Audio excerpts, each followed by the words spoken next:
But he said it's been going on for a long time, and a lot of Italian Americans, which I always enjoy, and some really good food too. Which I walked in and right away at the front door they had a big artichoke, stuffed artichoke. Okay, I'm at home.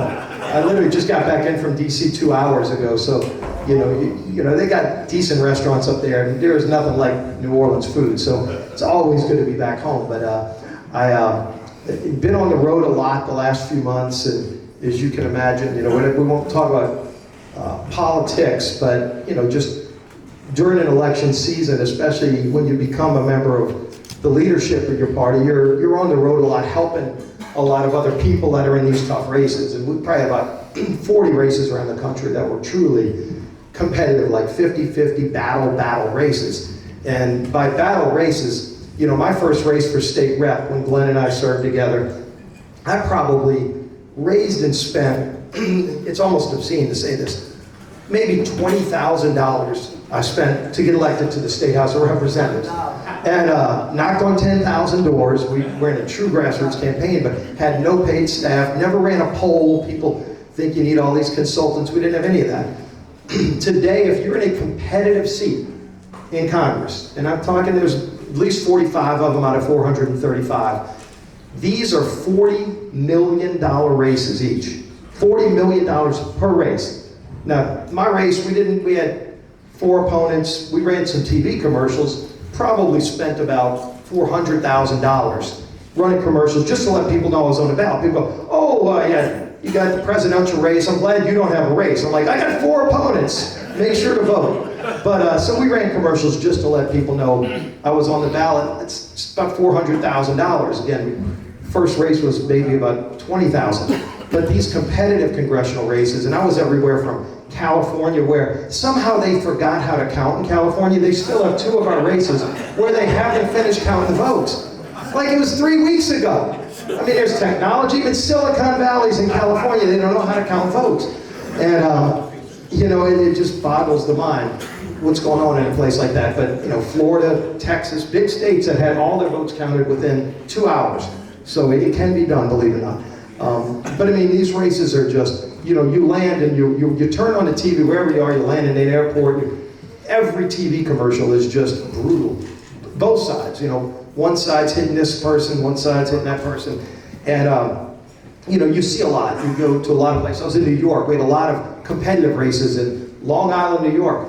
And so, inevitably, you get invited to all these Italian-American places. I've gotten to meet like Joe Piscopo. If you remember way back when Saturday Night Live used to be funny, Joe Piscopo was on, and he and I have got to be really good friends. He's got a radio show now out of New York, but we talk a lot, and all he wants to talk about is food. He talks about food. He wants to come to New Orleans. He's like, oh, is Impastato's still open? I was like, yeah, so you got to come to New York. I'll take you to great Italian restaurants in New York. And so all we talk about is Italian restaurants in New York and New Orleans. And he loves New Orleans. And so they invite me to go to this Italian-American place in Long Island, New York. They had just refurbished, this back when, during the crazy woke time, or right after COVID, when there were all kind of crazy things going on, but they're trying to cancel Christopher Columbus. So this place, one of these areas in Virginia, had a beautiful Christopher Columbus statue. So some lunatics decided they're just going to trash the statue, beat it up with hammers and all, tear it down, and they threw it in the river. And so somewhere along the way, some people fished it out, and they said, we want to refurbish this thing. It's going to cost some money. So this Italian-American club in Long Island said, we'll raise the money for it, and we will house the Christopher Columbus statue. Well, they had just finished the whole refurbishment and put it there the week before, so they asked me to come by and see it. And so you go there, and I mean, you got a bocce ball court outside. They got a whole bunch of guys outside playing bocce ball. Inside, you got about 10 card tables, and I'm like, I'm staying far away from these guys. They will clean me out. And sure enough, outside they had it's beautiful. Just redid the Christopher Columbus statue. So say a lot to see. You see amazing things, but the heritage, the pride, especially for Italian Americans. I found out along the way I'm the highest ranking Italian American in the country, Republican or Democrat, once Nancy Pelosi was no longer Speaker of the House. And I'm proud of that. I got to meet the new Prime Minister of Italy, Maroni. She is first female Prime Minister. She is tough. She's really, really good.